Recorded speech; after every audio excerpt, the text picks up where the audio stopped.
What's up, ladies and gentlemen? My name is Ben, and welcome to episode number 173 of the Backstage Slam Wrestling Podcast.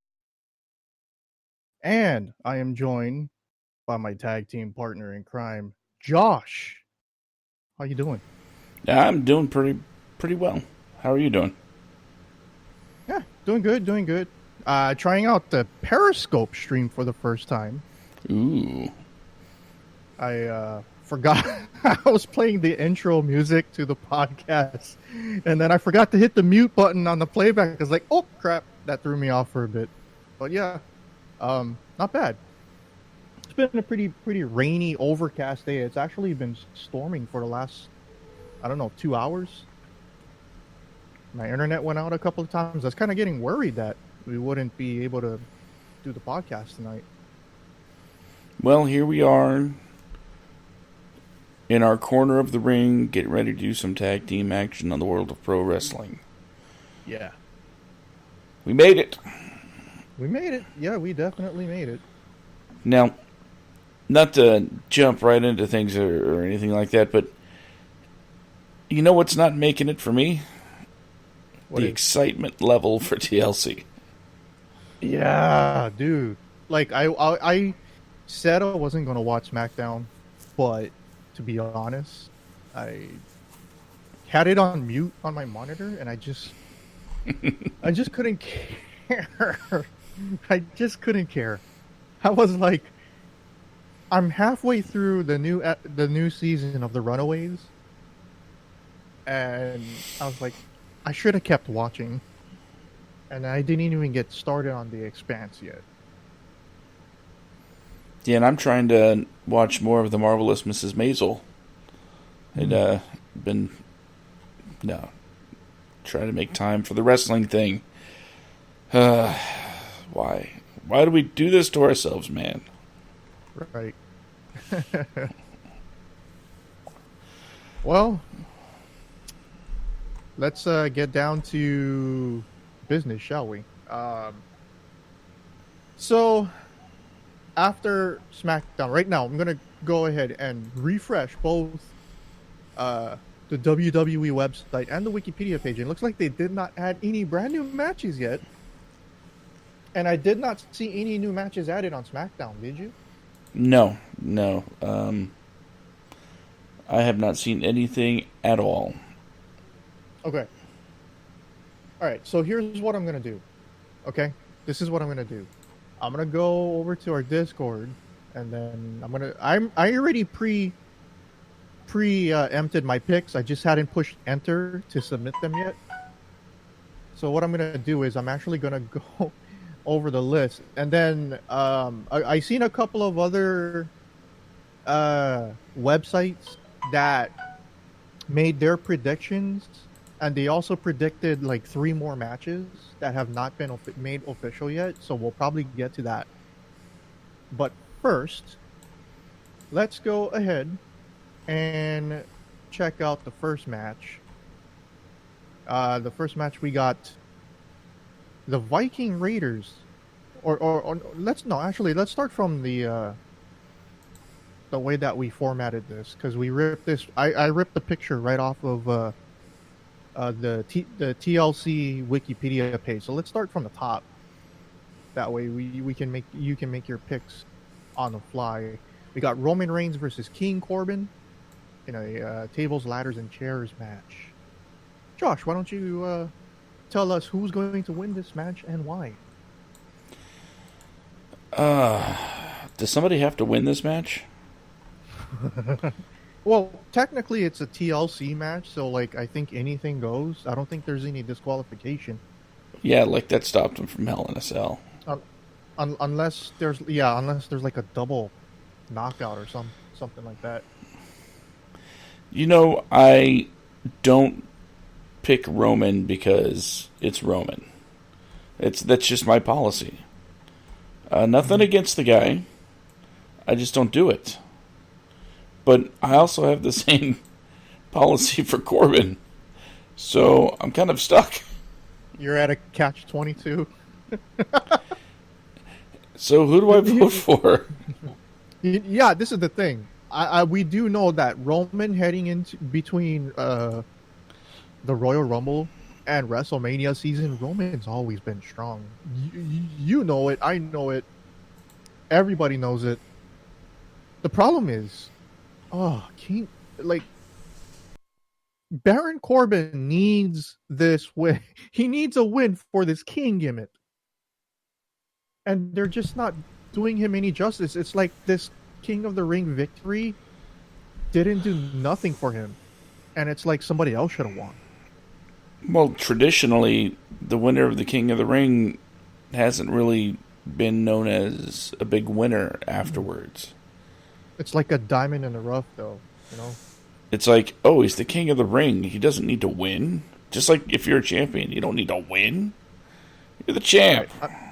I mean, if what is the most successful King of the Ring? Not counting Stone Cold Steve Austin. It's got to be King. It's got to be Booker T, right? Don't you mean King Booker? You see, that's what I mean. Why can't they just do something similar to what they did with Booker T, with the King Booker thing? Because I don't remember. I'd have to do research on this. Maybe Booker T won the World Heavyweight Championship once or twice already, but I know that after he won King of the Ring, he had some good runs with the World Heavyweight title, didn't he? Especially feuds against Batista and a couple other guys. Was that after the King of the Ring win? Well, he became King Booker after the King of the Ring, right? After the King of the Ring, he became King Booker. Or, I'm sorry, King Yeah. Booker. But did he get a championship after that? I think so. Did King Booker ever become a top dog? Yeah, I don't know. because he feuded with Batista for like a year, As King Booker? and The comedy Yeah. act? I'm pretty sure. Well, he had. You remember when he had Charmel, and then Mm-hmm. Charmel kept getting in his matches and winning the matches for him. I know Fit Finlay had a world heavyweight title opportunity once or twice. There's the guy that when could King have Booker used, was heavyweight champion. That was like the best of the SmackDown era. Yeah. You know, SmackDown remember 6 that? and everything. Yeah, I remember that opening. I won't be denied. Yeah, that one. It was during that time. I think that was my favorite time during SmackDown. So who you got? You want to flip a quarter? I'd rather flip the card. I'm going to go, just because my policy for Roman's been in effect longer, I'm going to have to go with King Corbin. King Corbin. All right, I'm gonna go with Roman. You and everybody else. Yeah. So I don't know if you've been checking out some news and stuff. You remember when I said that Roman Reigns might be the favorite to win the Royal Rumble? Mm-hmm. I'm now going to a 90% certainty to a 50% certainty. Because something came up. And it's been picking up a full head of steam. Well, do tell. It seems like, if the rumor is to be true, that WWE are planning to have the main event of WrestleMania be Roman Reigns versus The Rock.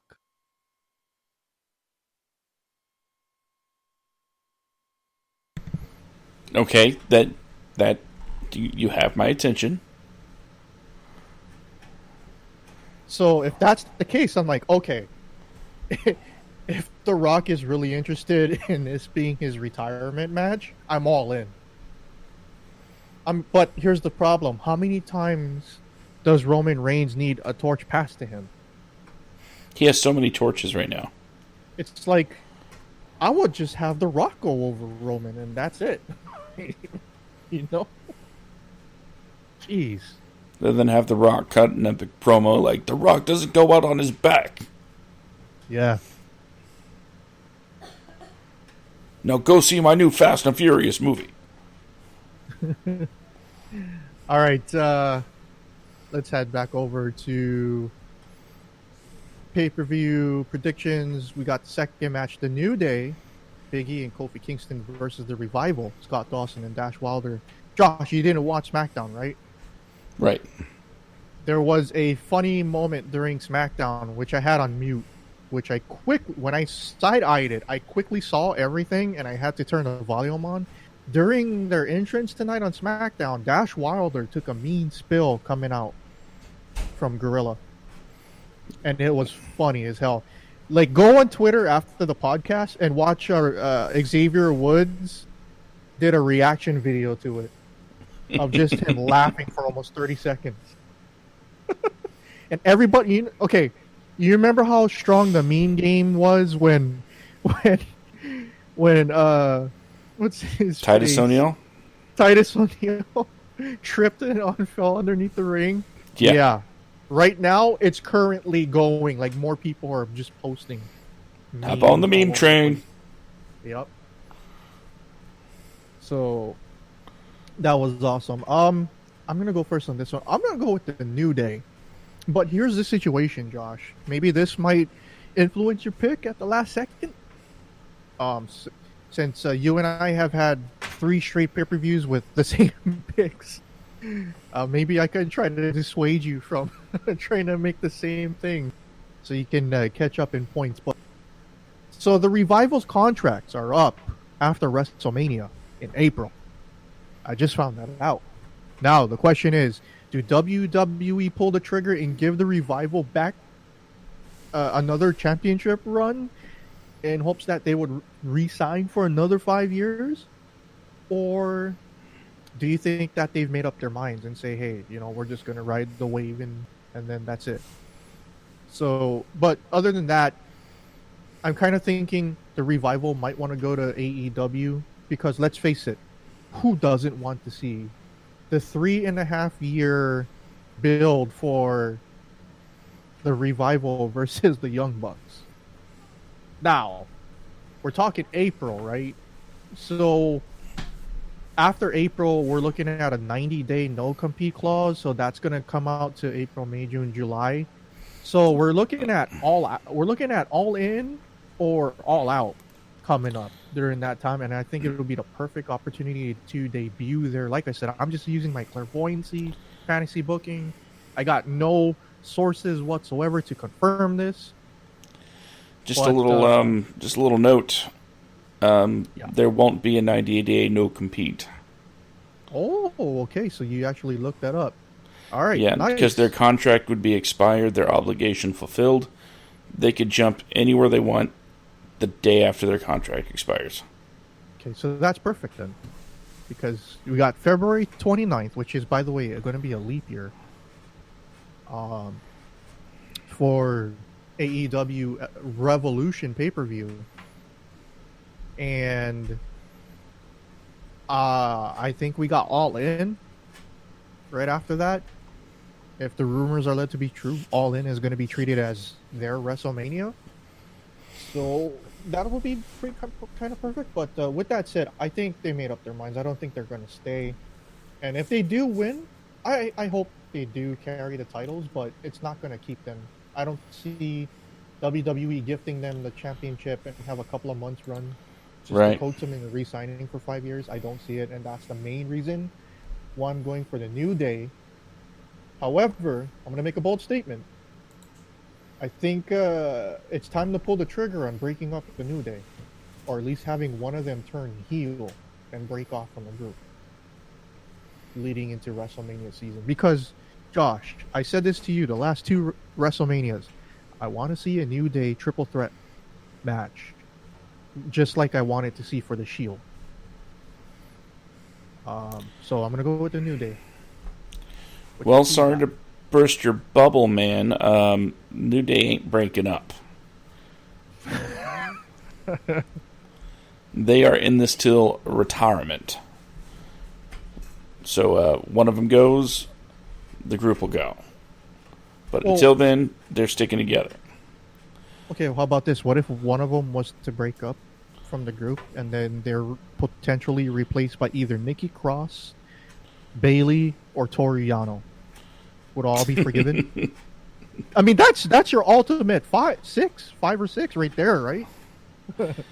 Yeah, I'd love to see especially Toriano join the group. But in the New Day, for me, works so well that one of them could be a heel and it would still play out great. Like, I don't know, say Biggie turns, right? Then Xavier can just be like, E, you've been kind of a jerk lately, and I don't understand why. You know, they just call him out on it because, you know, brothers, you know, then sure they could fight, but brothers fight sometimes. So they could work that dynamic, and I think it would be refreshing to see them do that angle where they're still together as a group, but you know, one of them turns. I think that would be hilarious. Yeah. But as for TLC, I made this mistake before, and I cannot turn my back on my boys. I am, after all, the unofficial fourth member of the New Day. So I'm going to pick ya boys, the New Day. All right.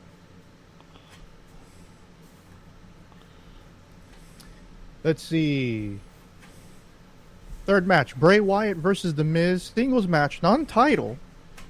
I don't ever, from what I listened to on SmackDown, when I did have sound, like I turned it on, they did a great angle, by the way, of the Firefly Funhouse stuff inside of baby Miz's crib while Miz and Maurice was looking through the baby monitor. I thought that was the best part of the entire show tonight. And the only thing that was worth watching tonight, you should check out the YouTube clips later on for that, Josh. I really like what they're doing there. Unfortunately, this is like a filler match for Bray, and unfortunately a filler match for The Miz. But I think this is the lock of the night, and I think you'll agree with me. Bray Wyatt takes this. And remember, Possibly. Bray Wyatt has 2 Universal Championships. He has the Fiend title belt and the Blue Universal Championship match. I mean, I don't really know how to approach this one because it's a non-title match, and I don't know. I'm gonna pick Bray Wyatt, but I'm gonna say right now I would not be surprised if there's some sort of funky finish. But that won't. That's not my official prediction. But like, what do you expect to see? I would not be in the least bit surprised to see it called a no contest or to see Miz win by disqualification, something along those lines. Okay.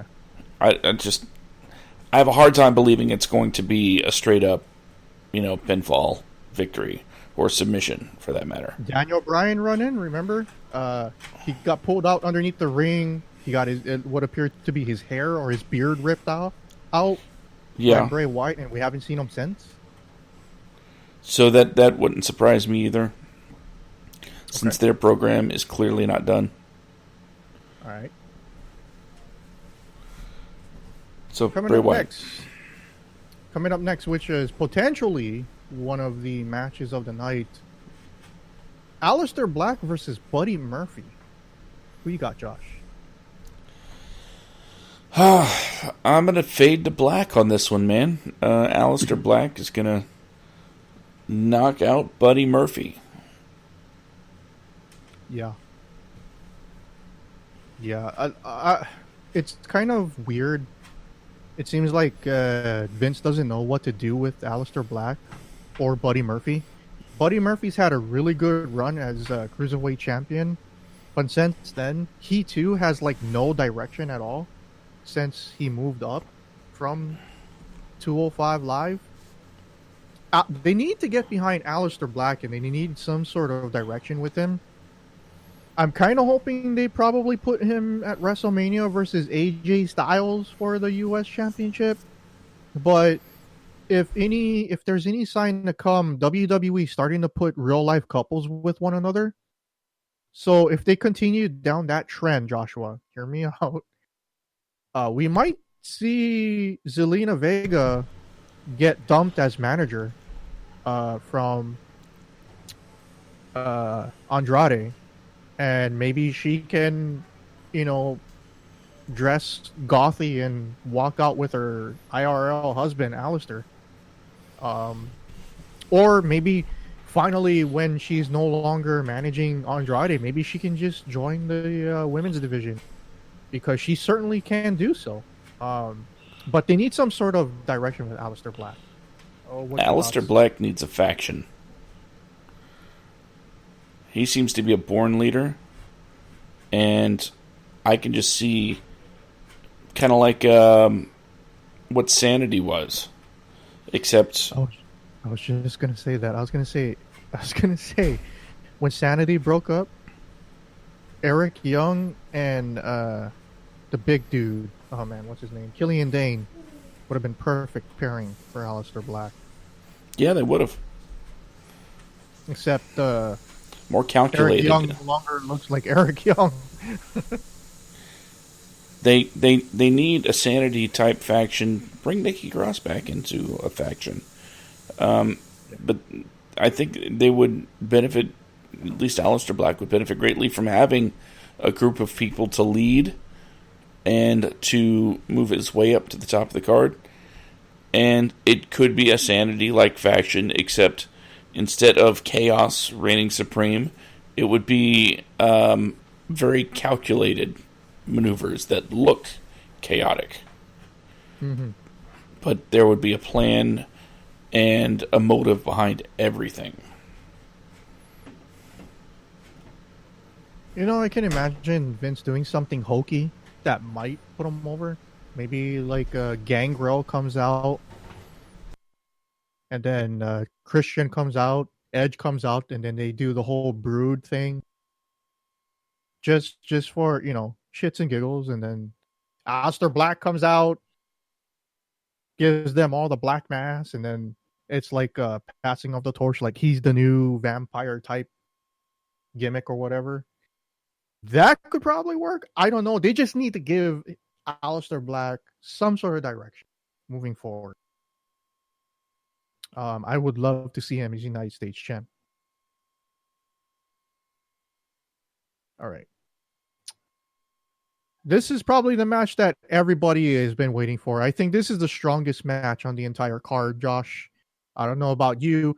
It is a TLC match for the WWE Women's Tag Team Championship. The Kabuki Warriors defending against Becky Lynch and Charlotte Flair.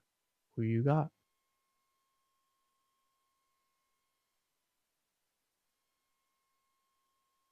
Or do you want me to go first? I can go first. Yeah, my thoughts on this are kind of mixed at the moment. Let me hear what you have to say. Okay. I can see that two people that already submitted their pay-per-view picks, they went with Becky and Charlotte, which is very intriguing. They are certainly being booked as the underdogs, the way that they've been beaten down week in and week out. That's very interesting. As you know, the WWE way of things is when somebody is going over a lot, especially leading up to the pay-per-view, the ones that got over on TV are usually the ones to end up dropping the match on pay-per-view. So if you go by that trend, then we should see brand new champions. However, I think there's going to be some sort of miscommunication between Becky Lynch and Becky Lynch and Charlotte. And we're going to see the Kabuki Warriors retaining the belt, which is going to kick off a 4 horsewomen angle. And hear me out, I think the co-main event for WrestleMania will be Bayley versus Sasha versus Becky Lynch versus Charlotte. And I think it's not going to be one or two two of those four women might be champions. None of them might not be champions, but I'm betting we're not going to get a Shayna Baszler. We're not going to get Marina Shafir, Jessamine Duke. We're not going to get Ronda Rousey. I don't think that's going to happen. But if it does, then finally they get to pay that off. But if we're not going to get 4 horsewomen versus 4 horsewomen, then we're going to get a 4 horsewomen of WWE, fatal 4-way, non-title. It's to see who is the best.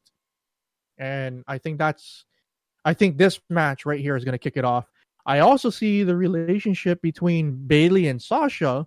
Sasha might get envious, and Sasha might betray Bayley and go after the SmackDown Women's title herself.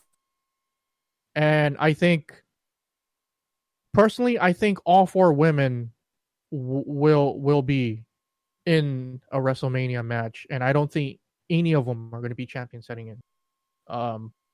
So that's just my forecast going forward. I'm going to go with Kabuki Warriors retaining. Well, I'm going to go with the crowd on this one with Becky and Charlotte. You make some really good points. But I think this could be the moment where Becky and Charlotte finally get back on the same page, and the 4 horsewomen of the WWE start gravitating towards each other to set up that fight between the 4 horsewomen of the MMA world. And like you said, this will be the catalyst. This will be the moment where Becky and Charlotte wind up on the same page and move forward with similar goals. So give me Becky and Charlotte. Okay. And finally, oh no, we got 2 more. 2 more matches that's official. And then we'll get into the matches that could be added. Is this the end of the cuckold angle between Lana, Bobby Lashley, and Rusev? And this is a tables match. I am going to go with Bob Lashley. I am going to pick the worst horrible circumstance because Vince McMahon is in love with this angle, and I think he's going to keep it going.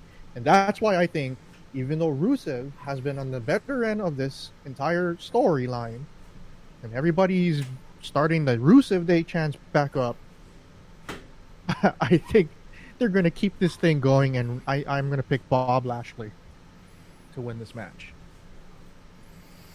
That is quite the bold prediction, sir. Yeah, this is my ballsy pick of the night right here. I'm going to once again go with the crowd and say Rusev takes it.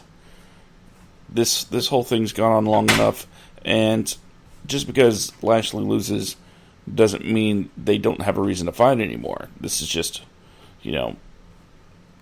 round 10 in Vince's 50-round game plan. Let's just keep throwing them at each other.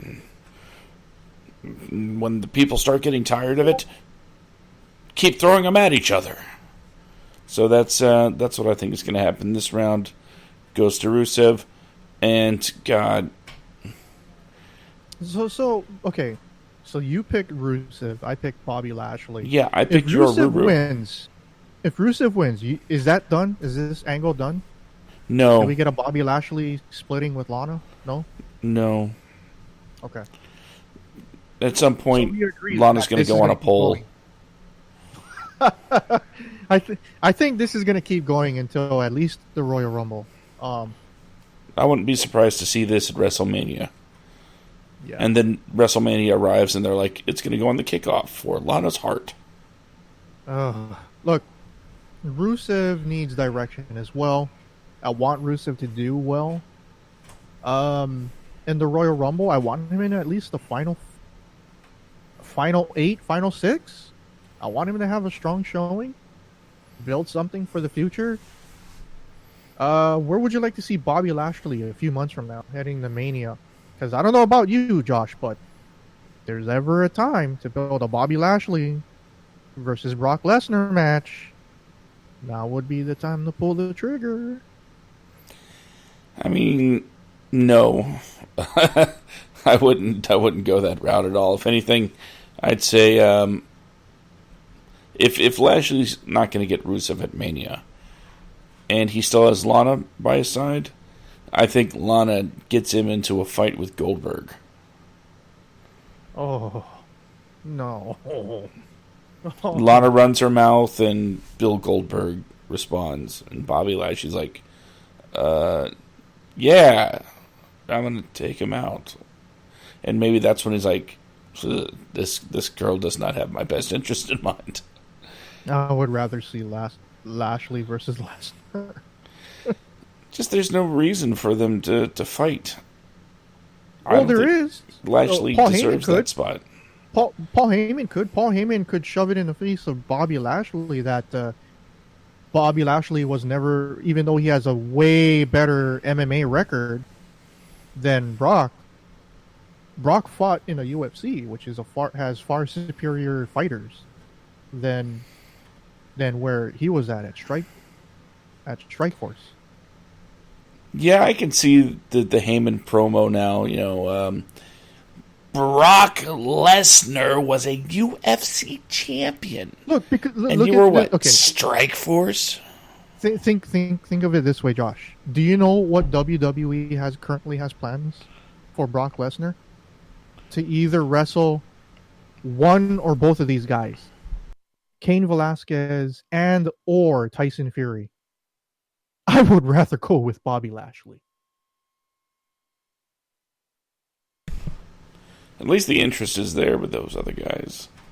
Yeah, you're right. You're right. So, like I said, if anything, it's the freak show matches that's been holding WrestleMania back, in my opinion. You're not wrong. You're definitely not wrong. But if they're going to put Goldberg on the card, which for some reason I get the feeling they plan on doing, and if Bobby Lashley's going to be on the card, which unless he's facing Rusev, why? Then, you know, at least you could put Lashley and Goldberg off to the side, and that's your little big match, right? Mm-hmm. Get them out of the way of the titles, get them out of the way of, you know, the really good stuff. You think Goldberg's going to be in the Royal Rumble this year? I think he's been in the Rumble 2 years in a row, if I'm not mistaken, or 2 out of the last 3 years. Possibly, and it wouldn't surprise me to see him in the Rumble. Unfortunately, I would rather see that Rumble spot go to, you know, somebody surprising. But you know what? Goldberg in the Rumble isn't the worst thing in the world, but there could definitely be better choices. You know what they're doing with the men's Rumble match and the women's Rumble match? Combining them? Are they combining them into one big Rumble? Nope. 60 people? They could. Now that they purchased the rights for World War III. 20 men and women in 3 rings. They could, but I don't see that happening. But if the Observer is to be, taken seriously, or if they're correct, we could have the most stacked Royal Rumble in the history of the Royal Rumble itself. We should always have that. NXT is officially joining the Royal Rumble matches for both matches. So we could see 10 men and women from Raw, 10 men and women from SmackDown, and 10 men and women from NXT. And I think that's a good thing. Why, Josh? A, you get to pull the cream of the crop. You won't get any. You reduce the chances of having some, like, oh my God, it's Mojo Rawley at number 28. You know, those type of picks. Yeah. And you'll just pull from the cream of the crop. You limit, you limit it to like 10 per brand. I think we're gonna get a very, very strong field. I mean, And let's they face it. already announced that officially.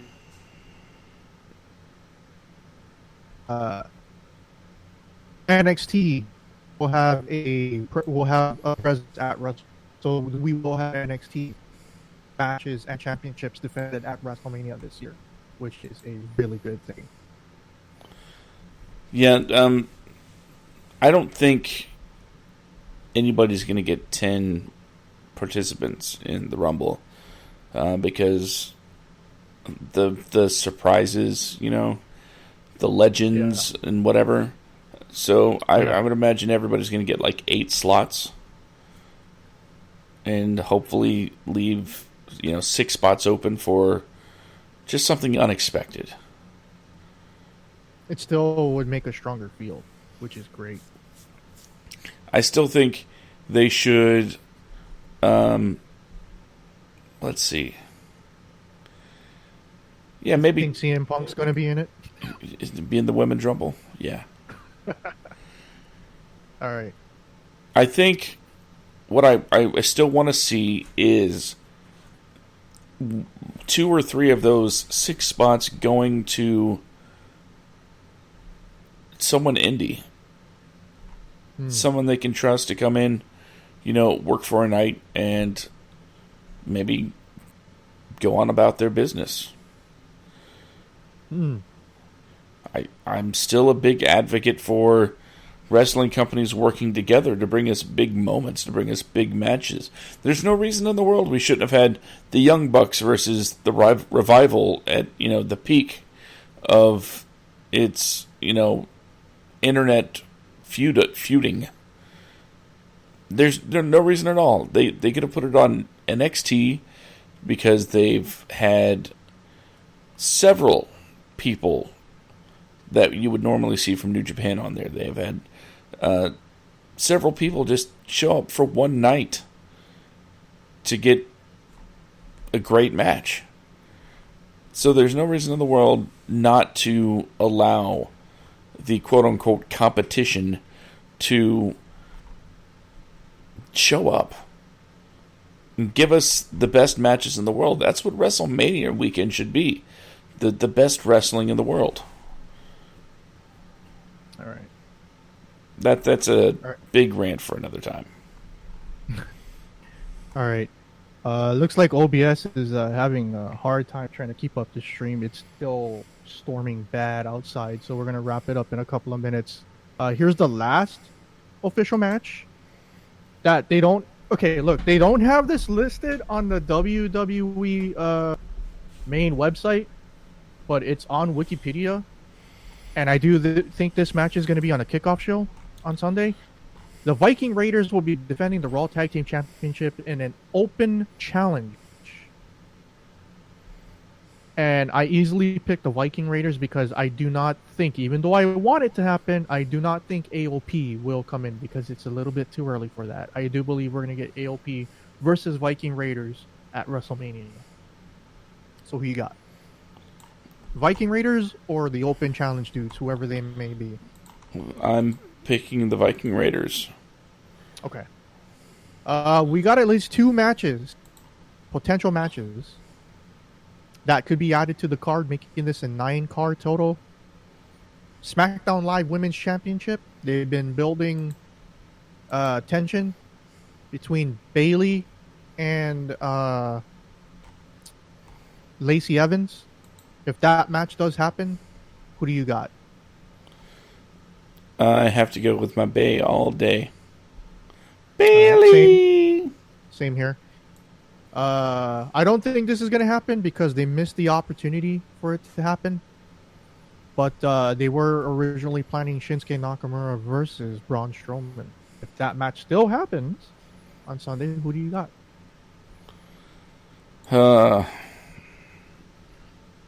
I'm going to go with Shinsuke by like count out or disqualification. Yeah, I'd have to go with the same. Remember a few years ago when Braun was heating up and I made that bold prediction They're going to screw this up. Yep. It took a year or two longer than I thought, but yeah, Braun Strowman is exactly where I thought it would be before, which is unfortunate. He should have been a multi-time champ by now. Go to AEW. That's everybody's answer. Nah, I don't think that's a place for him. No, it's not. All right, that's it for this week. Early edition of the Backstage Slam. I think there's a glitch with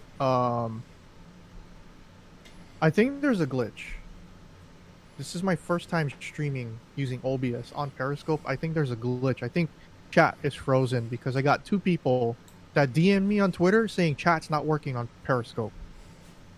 And I can see that. I've seen a couple of people join, but nobody said anything. So hopefully that gets sorted out some way, somehow. But I do appreciate people coming and listening, getting exposed to Josh and I on the Backstage Slam. You guys can follow Joshua at Skit Comic. You can follow me at YoBroMMO. And yeah, we got the splash screen up there. There's our Patreon, patreon.com/YoBroMMO. And we will be back next week for the final. Let me see.